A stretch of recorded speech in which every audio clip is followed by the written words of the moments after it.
Welcome to the Strategy Sherpa Show, a series of organic discussions between hosts David Chavez and a variety of notable business leaders centered around their most significant failures and how they handled those challenges, so listeners can learn from their most teachable moments and apply the lessons to their organizations. Now, here's your host, David Chavez. Hey everyone, this is David Chavez. This is the Strategy Sherpa Show, and we have a great show in store for you today. But before we get started, I'll introduce Eric in just a moment. Before we get started, I want to do a little call out to a few things we have going on. Just a little reminder, we have a lot of cash stuff coming up on webinars. So on the 30th, I will be doing my first webinar. I have not done any webinars this year. And I will be doing it on financial forecasting and planning, and just to get some of the basics out and really concentrating on how to build up your revenue. A lot of people, when they build up their revenue on forecast forecast that they do, they don't build it up from a market sense. They build it up from we're going to grow by 20%. And oftentimes that leads to trouble later on in the year for them. So we're going to talk a little bit about using market analytics to really help you understand how to build up your revenue there. Then about a few weeks later, on the 8th of August, my colleague Preston Law will be, it's obviously Monday morning, Eric. I can't even say my own colleague's name. Preston Law will be doing a webinar from 1 to 2 on Central Time on scaling up your cash reserves. You know, a lot of people think cash has to do with cash. Preston is a process guy and a Six Sigma black belt, and he's going to tell you how to get cash into your company through processes. And then on the 22nd of August, we're going to do one on unlocking the psychology of accountability and SMART goals, and that's my partner Kane Pekovic. So those are the next 3 things we got coming up. And Eric, welcome to the show. How are you doing today? Doing great, other than Monday morning, but yeah. Yeah. We were just talking about that, right? I'm on the Pacific Coast right now, and usually I'm out of Austin, out of Georgetown, just a little bit north of Austin, and I'm on Central Time usually. So Eric, usually I'm doing this at 9 o'clock in the morning, which is great. 7 o'clock in the morning is not so great when you have to get up at 5:30 to get ready. So we were talking a little bit about that. And Eric, tell us a little bit about yourself, because you just sold your company not too long ago, and I think it'd be interesting for everyone to hear a little bit about your background. Sure. So I've been in the IT managed services space for over 25 years. I had my first business when I was 16, second probably in my mid-20s, so on and so forth. And around early 2000s, I got together with a couple individuals, and effectively we came together as almost a 3-way type merger, and began a company that at the time was labeled Synoptic. And so that company we scaled for about 20 years to over 1,000 employees, and a significant amount of revenue across the globe. Effectively doing outsourced IT managed services and professional consulting. And then last year, and there's a whole story behind that, a lot of acquisitions and growth around that. But last year, I had my second exit and decided to take the year off from the company. My partner is still running it as CEO, but it was enough for me to say, you know what, let me jump out, which might lead into our conversations a little bit later, that I just needed to get out and do something different. Yeah. So tell me a little bit about the company, though, because you had said a couple really interesting things, and this company, Assured Strategy helps people scale their company, going primarily from the small to the mid stage, and you guys scaled, and you had an interesting way you scaled. You did it through a lot of acquisitions, and share with the audience a little bit about how you guys approach that. Sure. Well, in the early 2000s, we had this idea of managed services for the small to mid-sized business, companies with 50, 100, 500 users. And that was kind of the the market that we were targeting. And in order to do that, we believed that, and to be at scale for a managed IT provider, we wanted to have the back office. We wanted to have the help desk 24/7, not just individuals picking up their phone or their pagers at the time, and, in the middle of the night or being on call. And so the only way we could do that was to be at scale. Some of our first acquisitions, we were in Southern California. We acquired a company in Boise, $1 million, $2 million. A couple more in California, $1 million, $2 million. And every time we did that, we would bring the executives or the CEOs of those companies and make them a part of our management team. And actually, that was one of our, I think, a key strategy in just developing our management and leadership. We were very loyal in that sense to bring on those leaders. And a lot of those leaders are with us today. Right.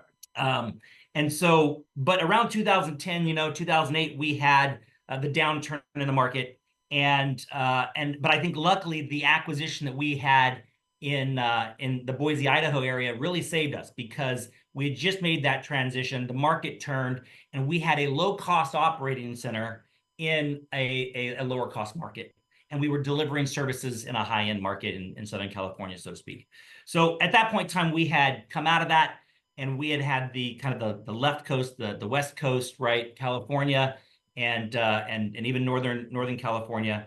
And then we started on a trajectory of buying larger companies. When I say larger companies, maybe we were a $10 million company at the time, and we acquired a $10 million company.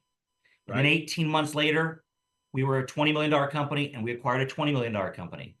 And 18 months later, we did it again. And this is now 2015, and we were a 20, we acquired a 40. Sorry, we acquired another 20. Now we were a 40. Then we did it one more time, and we went East Coast and went from 40 to 80. And again, that's really those acquisitions, giving up equity along the way, bringing in partners, bringing in individuals and management that could execute on that.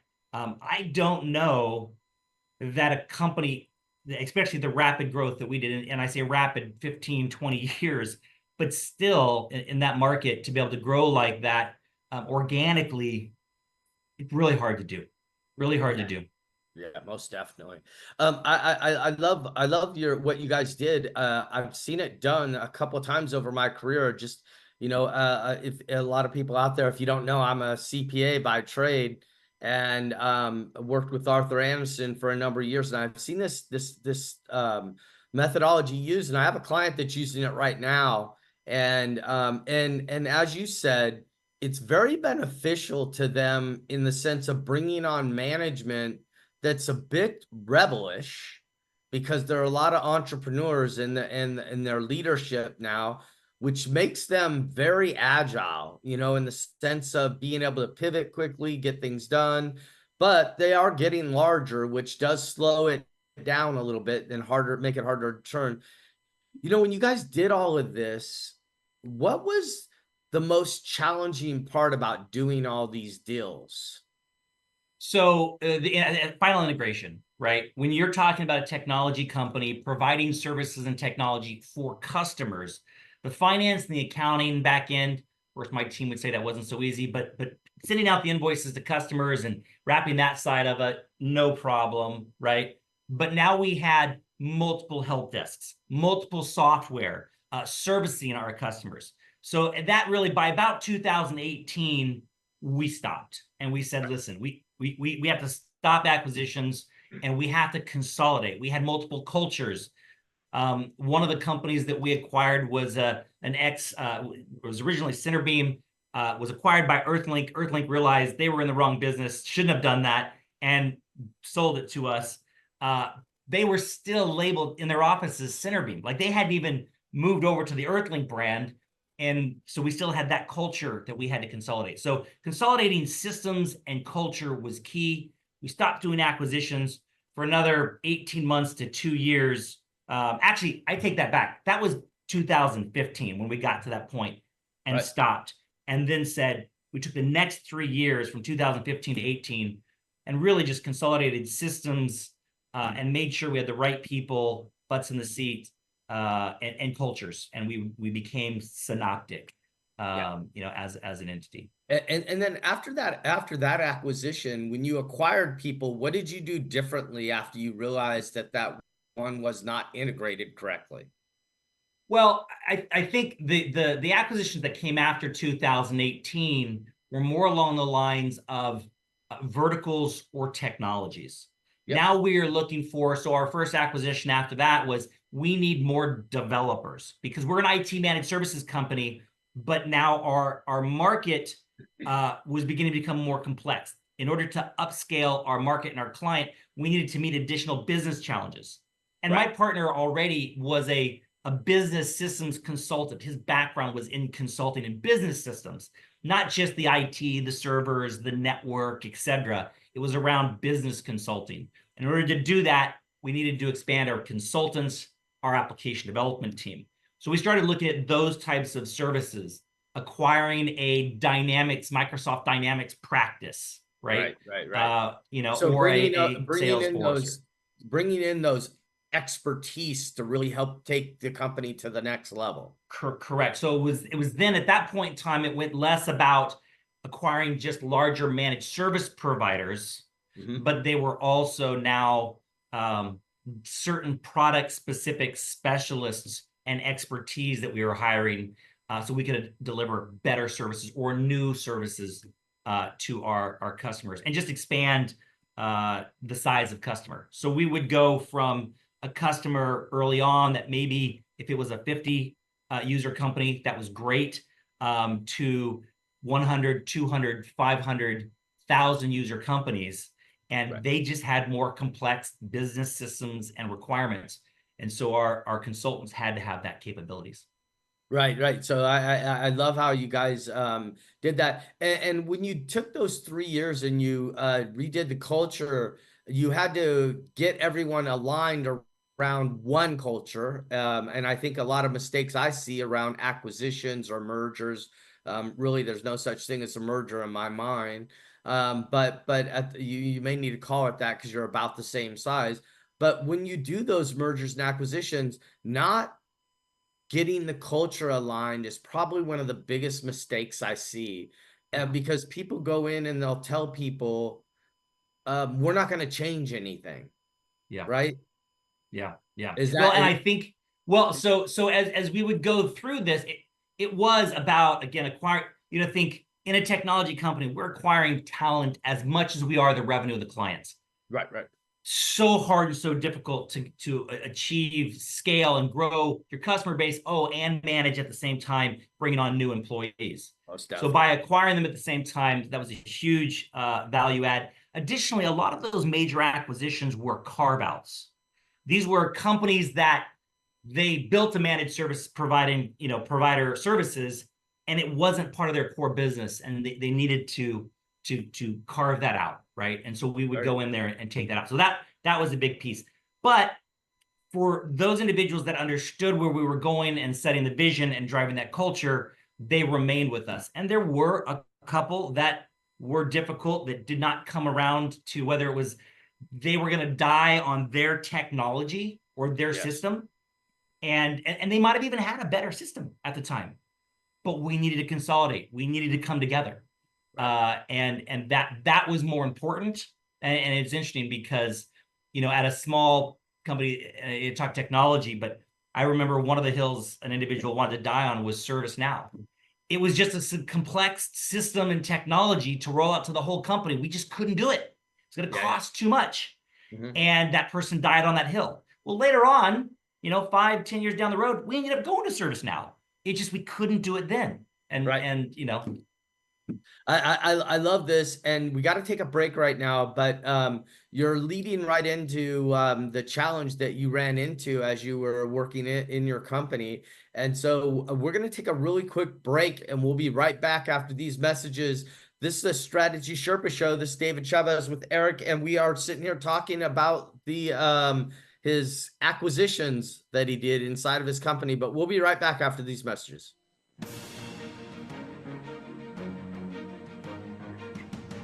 Welcome back to the Strategy Sherpa Show with David Chavez. Have a question for David or his guests? Join us on the show at 866-472-5790. That's 866-472-5790. Now, back to the show. Hey everybody, welcome back. And I'm sitting here with Eric again, Codorniz. I didn't say your last name last time, Eric, because I didn't want to say it incorrectly. And so I waited till the end. And you know, you and I have known each other for quite a while. I've heard you say your last name several times, but then I started making up. I wanted to say it with that Portuguese accent because I've heard you do that a couple of times when we were drinking. Yeah. Codorniz. No, so much easier. It's not pronounced the way it's spelled. So it's just easier phonetically. Codorniz is fine. Yeah. All right. So, it's exciting what you guys were going through. I mean, what an exciting journey you went on doing all this stuff and buying all these companies. And I'm sure each acquisition had a unique challenge to it, because just helping many clients buy companies over the years, there's always a wrench that's thrown in there somewhere. So be fascinated to hear some of that. But right now, you know, on the Strategy Sherpa Show, one of the things we do here, and this was actually a brainchild of some of my clients, they talked to me and they said, two of them actually, and they were telling me that what they hear out there are people talking about how great their companies are and how great everything went. No one's really talking about some of the really challenging things they had to face. And as entrepreneurs and people who are scaling companies, it's really hard when you hit these problems, right? And you don't know what to do. And so I created a show on what were some of the greatest challenges and how did you overcome those? Because at the time when we made those decisions, we thought it was the best decision in the world and it was going to work perfectly. And then it just went haywire over time. And how did we wind it out and get out of the situation? Or so I'd like you to share yours. What's your biggest challenge you had? Sure. Well, I mean, I'll see. I don't want to spin this too much, right? Because I'm probably in the middle of it in some respects. So, you know, we've been doing this for 20 years. And I absolutely love the company that we built, Synoptic, and the growth of it. But if you knew me, at the heart of me is an entrepreneur, right? My father owned a dairy business. Like, I just grew up in an entrepreneurial family, and so that was important to me. And now we've got a large company, and I'm antsy, I'm itchy, right? And so I'm thinking, you know, we brought in a little bit of private equity, we've done some acquisitions. Maybe it's time after 20 years for me to go do something else. And so while I'm still running the business, I'm also on the side trying to figure out, can I do something else? Here's some brainchild, some big vision that I could get excited about. And so I start kind of working on that. I've got some developers doing some stuff on the side, right? Trying to figure out how to do this. I'm spending money because I have money, and so it's okay. I can spend that money. And at some point in time, I realized, okay, listen, let me go ahead. We brought in some private equity again at the end here in 2022. And I said, listen, I'm just going to take some time off. I'm going to exit, and I'm going to try to go focus on this area over here and this new business that I'm doing. Now that I'm starting to focus on it, I'm realizing I spent too much money already because that entrepreneurial itch. I'm realizing this isn't even what we want. So what do? I double down and I spend twice as much money now on it. And now I realize after 6 months, man, I've got a vision. I've got this great solution. What's exactly my problem I'm trying to solve? And, you know, it's a love of the vision and wanting to do something and being an entrepreneur. And the platform, Panaton, is out there and it's running. But I had to take a step back and say, listen, I need to continue. I like spending money. So I need to continue making money. I can't just take time off and not be an entrepreneur anymore. So I basically had to set that aside. And with the developer and the marketing firm that I work with, I said, listen, keep doing this, keep going this. I'll come back. I can use this as a consulting platform for entrepreneurs is what I really wanted it to be. But I got to focus on actually executing on some things that actually make money. Yeah. And so that's the big challenge. And I'd say walking away from that, recognizing, okay, let me stop. I have to draw a line in the sand, right? I can't just keep putting money in this because I have some, and there's some, you know, things there, some learnings there about bootstrapping. And when you don't have the money, how much more efficient you are. Right. And you've got the money. Yeah, let's just keep throwing money at it. So I had to stop that. And lo and behold, I'm back out now doing what we did with Synoptic and working with Synoptic, actually doing more acquisitions. But hold on. I got a few questions for you in there between. We'll come back to Synoptic again because so like I have a technical term for this, and I've known you for a little while now, probably about 4 or 5 years. I was trying to think about it. You and I had met through, I sponsored EO Orange County, which you're a member of EO. You were a board member actually at the time when I was there. I'm the president now. Oh yeah, and you're the president now. That's right. We went to lunch right before you became the president, or dinner right before you became president. And I knew you when you actually sold the company, and you took some time off. You said, "Oh, I'm not going to do anything. I'm just going to kick back and relax." I started laughing at you. I go, "Oh, that itch is going to come." And then you started in the same conversation. You started telling me about this new idea that you just shared. I was laughing at you a little bit because and I call this what it is it's squirrel chasing. You know, if you've ever watched a squirrel, they can't focus their attention too long at on one thing. They got to check out everything. And that's the way entrepreneurs are. We like to chase the squirrels, but sometimes the squirrels get a little costly. And so it sounds like you started off and you had a solution that you were trying to solve. And I don't know, do you want to talk about the solution at all? No, I mean, when I look at what I was trying to build, the biggest challenge that I see entrepreneurs have, small, medium-sized businesses, is we get frustrated with our employees. And then there's this question of, you know, I don't think businesses leverage referrals enough from a sales perspective. And so ultimately what I was trying to create was a kind of Uber for IT, or an Upwork in a sense, but really focusing on the kind of referability and the qualifications of individuals. And so where you're not having to hire employees, but you simply build a team of entrepreneurs around you. So again, that's part of the problem, is such a complex type of idea. And when you're building a platform like that, you really run into the chicken and the egg problem. You have to have talent on the system, on the platform. But in order to attract the talent, you have to have talent on there. And so it's a chicken or the egg problem, and you need a lot of marketing dollars to go towards that. Yeah, because really what you're doing with your idea, and I know you don't want to discuss it 100% because you're still developing it, but with your idea, you're actually developing a whole new market. And, you know, I would tell you that that's probably one of the hardest strategies to really get off the ground, because the cost alone will just kill you, right? And so you understood now you're taking a step back and you're going, this is going to take a little bit more time, take a little bit more money. And maybe I need to slow it down a little bit because I'm throwing a lot of money at it. I want to throw the money at it, but I want to do it in a way that I'm a little more efficient than I'm being right now. That's what I heard you say. Is that fair? Absolutely. And it's going to take time and organic. And again, more money, more time. And just like all of us, when we're doing things like this, ego comes into play a little bit. Am I right or wrong on that? Well, absolutely. And it's interesting, a little personal note on that.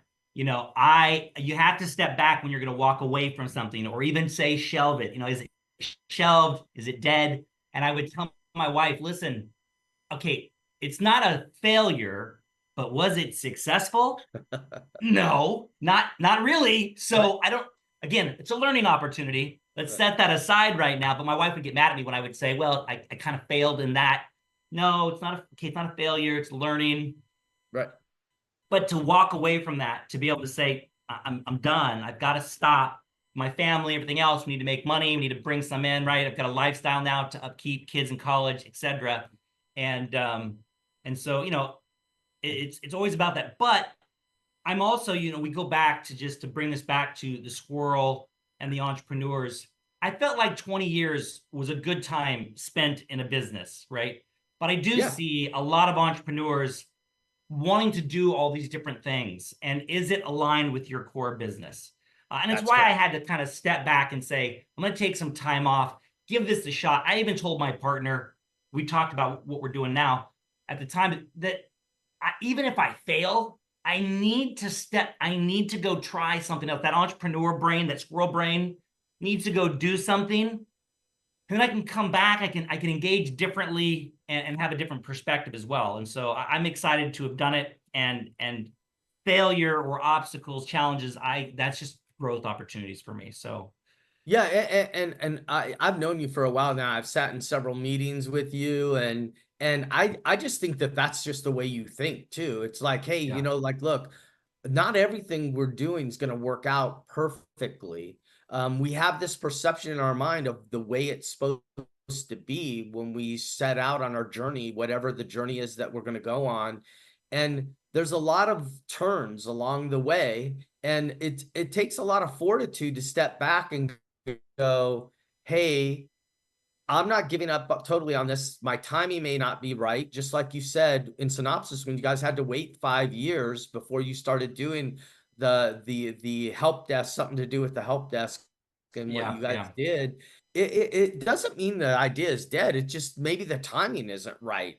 So because I really liked your idea, you shared it with me. I really liked it, and I thought it was a good idea, but very hard to do when you're actually doing it and telling yourself to set it aside. Is that a fair comment? Yeah, and when we come back from break, I can talk specifically about some of the learnings, specific lack of focus, and et cetera, that I think when you kind of look at that, it's critical.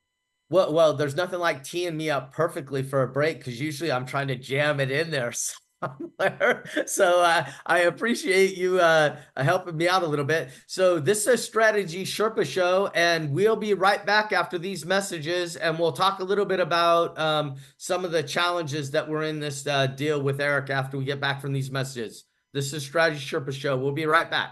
Thank you.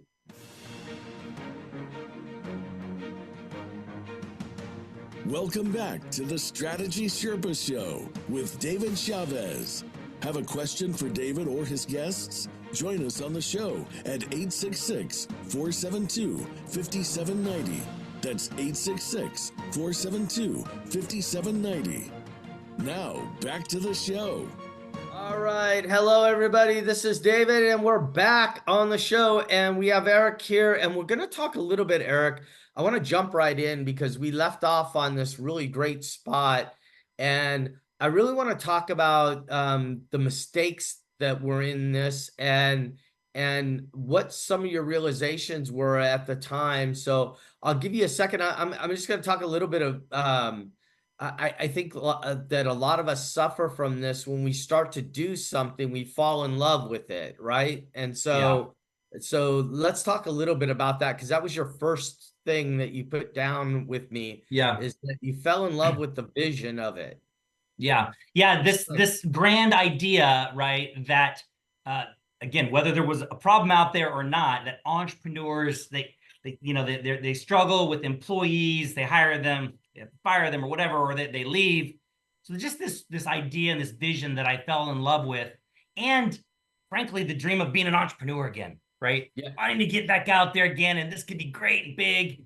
And I fell so in love with that idea. And then we have to execute, right? And execution is always harder, especially you're to develop a platform and the market for it. And so I think that was probably the biggest takeaway in recognizing that what problem am I actually solving, and is it small enough, niche enough, right, that I can build something right there and then grow to the bigger vision. Right. I mean, what was it? You look at Amazon, they just started off with books. He might have had the vision, but he just started off with books. And I didn't do that. Right. Big vision. Okay. So I think that, and then I think a second learning really is just the lack of focus, right? I'm in the middle of running a company. I'm investing over here on the side to try to get something going so that when I exit from the company, there's something going. And then realizing, okay, now I'm going to take time off. I look at this. What are we doing here? Right? This is not what I wanted. This was not the development. This is not the platform I was looking for, and had to spend twice as much money to get it kind of what I wanted. And then still, wait, what problem are we solving? So still kind of throwing good money after bad. But again, the lack of focus, I think, is key to that. And you talk about good money after bad. You know, when you're bootstrapping and you don't have the money, you get creative and you're using just a contractor here or there, or you're developing it yourself and you're figuring stuff out. You know, every dollar that you spend matters.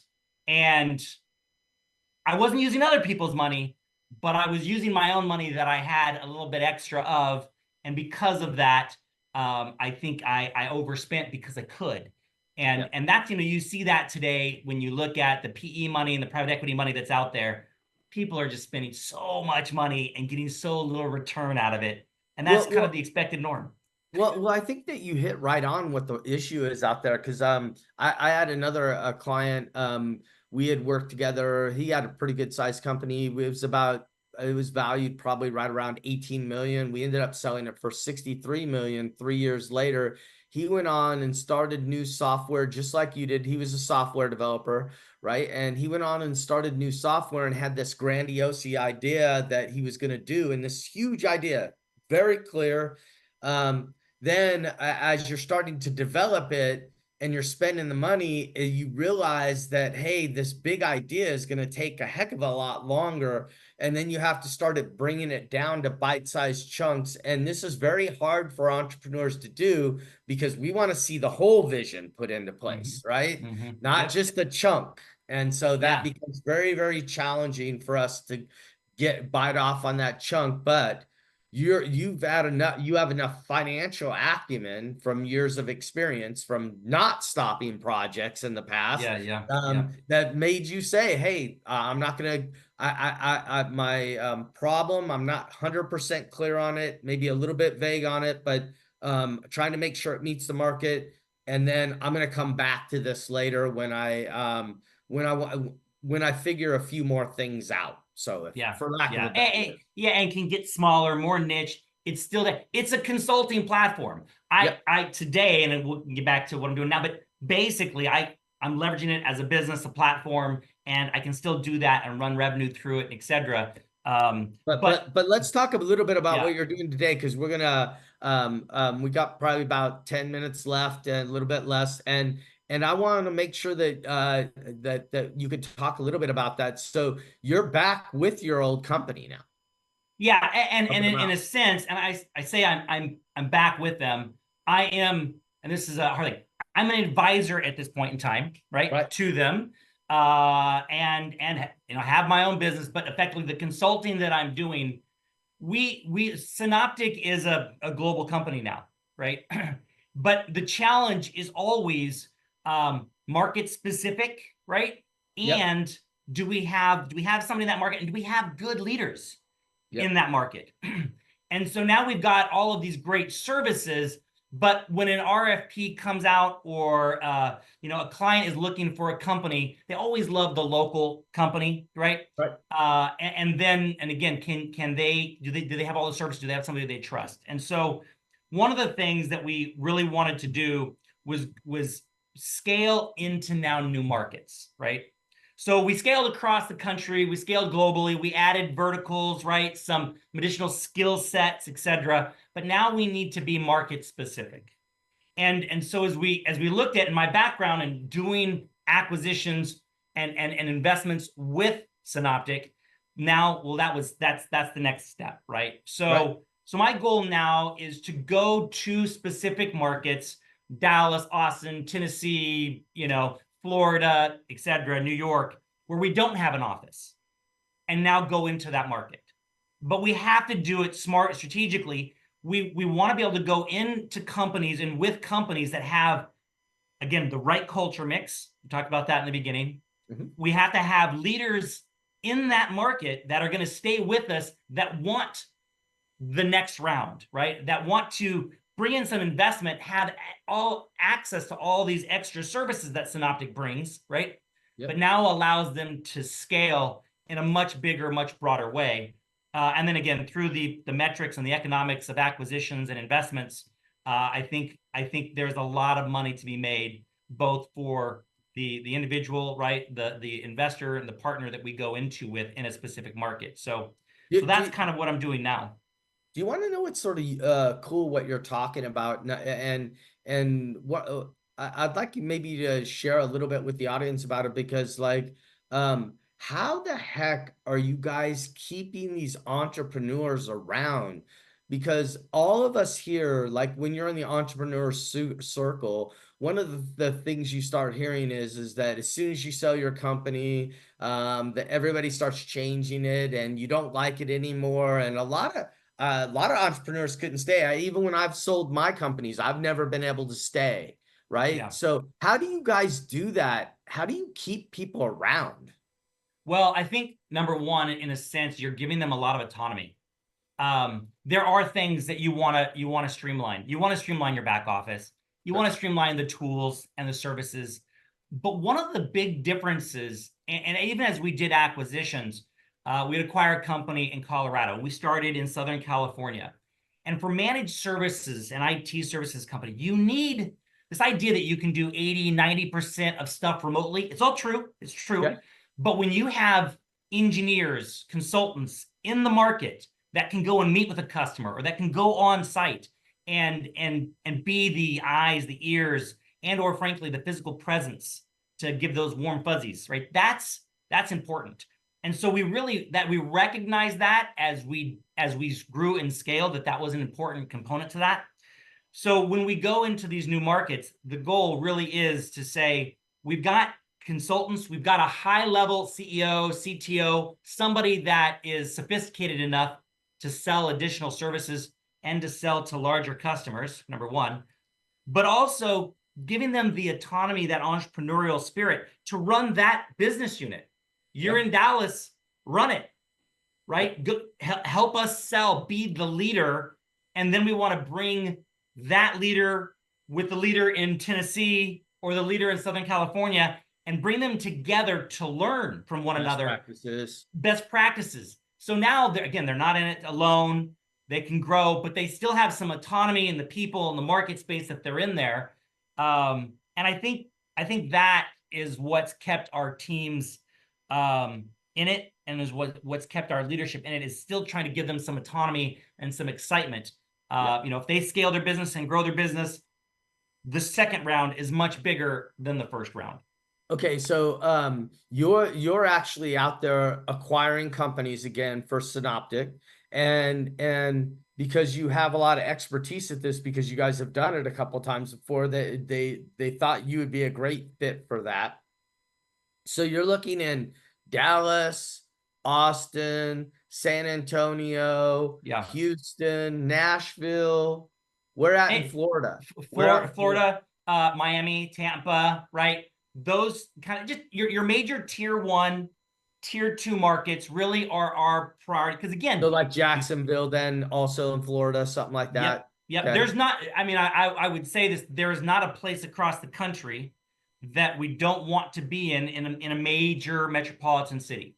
And the tier 1, tier 2 city is important. What you're going to do is go in and keep that local feel, because the entrepreneur, but then what you're doing is allowing the entrepreneur the autonomy to tailor to the market. And then you have all the back office stuff that they need, all the solutions to the client's problems. And they're getting that set up for their client, but all that's running in the background. Yeah. If you think about it, we'll just talk about a simple client that entrepreneur is in that market space, and they've been trying to grow a managed services business. They've been trying to do what we've done, and they get a customer. It's a larger customer. They try to win that deal, and they can't, because that customer needs somebody in California. They need somebody in Tennessee. They have offices. The larger customers have multiple offices, either regionally or nationally. And that MSP, that managed service provider, can't deliver to those larger customers. So then they have trouble scaling in a timely fashion to those larger customers. But now we come in, you're in market, you're selling to that local headquarters, but we've got offices in other markets. We are a larger company. And now in combination, you are a larger company. And now you're able to sell to those larger clients. And it's a key. Yeah. All right. Well, I love how you're talking about it. And so in all of these markets, you're looking for about $1 million in EBITDA, right? Yeah. So I mean, anywhere from somebody, half a million to 2 million in EBITDA. yeah. And again, we can get into the specifics of that, but yes, that kind of range, and specifically managed services providers with key CEO, C-level executives that want to stick around for that next round, that next exit, because that really is, we've just seen the value in that. Well, you you benefited from doing that too, exiting twice, right? Because you keep a little bit of the shares and then you sell a little bit more later when there are a lot more value. And it's sort of interesting because I've seen this happen where 80% of the shares are bought at one point, then the other 20 is bought later, and you get more for the 20 than you did for the 80. Yes, absolutely. And that literally is the investment strategy that we're looking at. And I just think the challenge is, again, you said so many entrepreneurs are afraid of being taken over and not being able to continue to be an entrepreneur. And then third, like maybe they're done and they just want out. So we want them re-engaged, right? And then, yeah, the second, third rounds are much bigger and much better. And they have a career path without all of the pressure of just being by yourself. You've been trying to do this for 5-10 years, and how do you scale? We've done it. Yeah. Well, Eric, I met you about 5 years ago. I was always very impressed by you and sitting in board meetings with you. I'm so glad that you're having the opportunity to serve EO Orange County as their president. I know it's a very challenging year for you to do that because there's a lot of entrepreneurs in that organization and doing very well. And I really appreciate you coming on and sharing this. I think this is a big thing for entrepreneurs to really hear. And I'm thinking that this will probably be one of the better shows that we've had. And so I really appreciate you coming on and sharing your story with us. And any last things you want to share with anybody before we go? No, again, if anybody, I know this just kind of happened. You and I talked and you're like, hey, I've got this, why don't you come on for sure? It's been great knowing you, and any questions that anybody has afterwards, feel free to reach out to me. I'm happy to help. Again, I love the entrepreneur, consummate entrepreneur. I love the entrepreneur, and any way I can support that, be happy to. Yeah, just feel free to email me if you can't get a hold of Eric, and I'll put Eric's information out there. But if you can't get a hold of him, just email me and I'll connect you with Eric. All right, Eric. Well, thank you very much. Have a great day. And this is the Strategy Sherpa Show. We'll be right back after these messages. Welcome back to the Strategy Sherpa Show with David Chavez. Have a question for David or his guests? Join us on the show at 866-472-5790. That's 866-472-5790. Now, back to the show. Hey, everyone. This is David Chavez. I'm back, and I just got done speaking to Eric, and boy, what a great show. Eric has a lot of wisdom to him. I've sat in a lot of meetings with him. He's a really great leader. I think, and a leader, just to have people that want to follow him. It was always easy to be the follower when he was around. He's very open and very willing to share. And I love how he shared that it was really hard to kill his project. I mean, he had this vision for a while of what he was going to do with consultants. And unfortunately, the timing just wasn't right, or it was a little more complex than he thought it was. And instead of just throwing money at it, he decided that maybe he needed to take a rest a little bit, figure out what the real problem is, and not try to solve a problem that maybe can't be solved the way he wants to solve it yet. And I say yet because I think he has a really good idea. I know what his idea is. And and I think he'll develop it over time. But like he said before, even when he was with the Synoptic, that they had to take a break every once in a while. And I think that you have to take breaks on projects. I talk about this quite a bit about squirrel chasing. I've talked about it in other shows. And entrepreneurs love to chase squirrels. And you know what? I'm an entrepreneur. I love to chase squirrels. I love the new thing. I love chasing it. But when we chase these things, it costs us a lot of money and time. And we don't really understand what we're doing when we do this, because we have a business model we're working right now in our current business, and we start to make some money. And so we want to take on all these new things that come along, these shiny little pennies or the little acorns that come along for the squirrel. And we want to chase all those. But then what happens is people have their regular jobs to do to deliver to the customer that on the business model you have now. And we're spreading those resources out. And when we spread those resources out and we spread them too thin, we actually cause ourselves problems. And I've shared this with people on the show before. About 80% of the businesses in the United States that go out of business from growing too fast, not from growing too slow. And what the root cause of that is the squirrel chasing. They have a business model they're working that's creating cash flow. They add on too many side things to it that don't line up with what the company's actually delivering to the customer. And what ends up happening is all these distractions start killing the company. And they kill it one interaction at a time. And what ends up happening is cash gets squeezed and the entrepreneur gets frustrated that the cash is squeezed. And then bad behavior starts inside of the company. And there's the whole snowball that goes with this. And those of you who are living it understand what I'm talking about. So one of the things I talk to people about quite a bit is making sure you understand your value as a business. And when I was a CPA, I did over 100 deals buying and selling companies. I would be the guy that would come in and do due diligence often. And I doing those deals, I've just seen so many people, just get off track a little bit and not really understand their value and lose value because they don't understand it. And so one of the things we offer on our website on assuredstrategy.com, and it's right on the first page. If you get on there, you can get on there and put in a few numbers and get a rough valuation for your company. And we give a range with just a few numbers. But if you want to get a real valuation, if you enter those few numbers in, we'll send you a link and you can actually add in a lot more detailed information, and we can get it down. I've done this with a few clients now, and they've been pretty surprised about their valuation of their company. And what I suggest is maybe getting on there every year and taking a look at it and looking at your value. You want to make sure you're paying attention to your value so you know what the value of the company is. Because if you're making all these investments in these squirrel projects, you want to make sure that they're paying off in the end for you. So take a look at that. Also, like I said, we have a couple events coming up. We have 2 cash events. Right now, I think business owners have been seeing a little bit of a slowdown over the last quarter, or this quarter that we're in, right? The last quarter, excuse me, June 30th, the one that ended June 30th.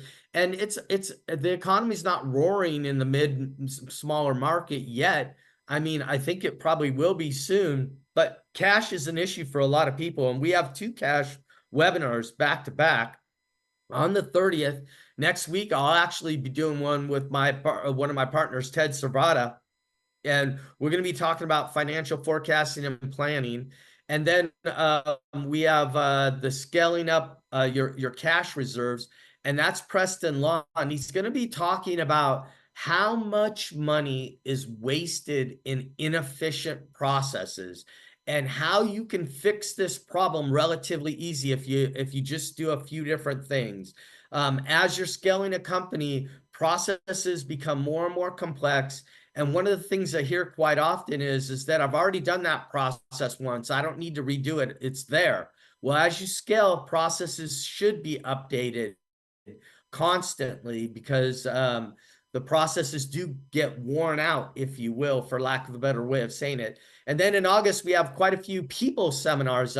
You can take all the cash stuff, you can take all the strategy stuff, all the execution stuff. If you don't have the right people, it's really hard to do what you're doing. And I loved how Eric talked about it, because they were able to take entrepreneurs and empower them to keep their positions and keep doing what they had always been doing. And I love that they were able to do that, because I see a lot of companies just aren't.